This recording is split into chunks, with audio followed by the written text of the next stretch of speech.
Welcome to Man Does Tech, where I solve the problems you didn't even know you had. You start by powering on the Ps4 and loading the internet browser. This is where tabs live.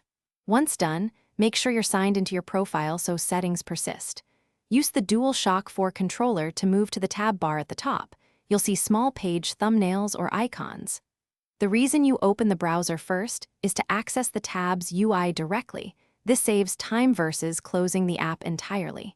Now get ready to view and manage each open tab.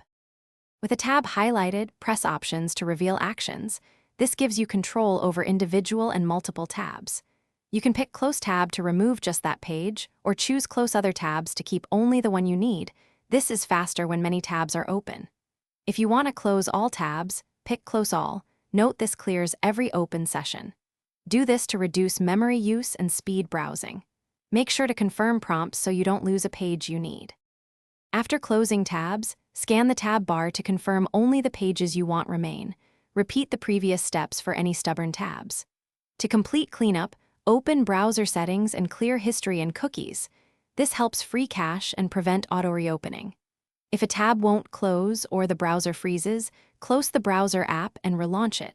As a last resort, restart the Ps4 to reset the browser process. This troubleshooting tip fixes most issues because it clears temporary glitches without affecting saved data.